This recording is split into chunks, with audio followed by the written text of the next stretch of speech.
मिरची टाका.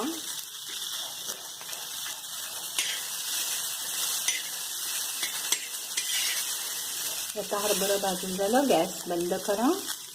आता आपण मिक्सरला फिरवून घेऊ.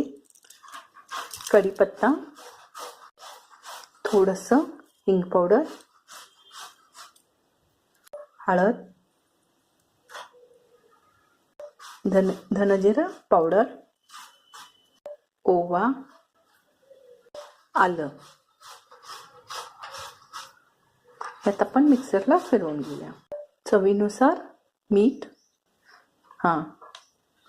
जोंधळ्याचं पीठ, तांदळाचं पीठ, तांदळाच्या पिठाने कुरकुरीत छान होतं, आणि डाळीचं पीठ,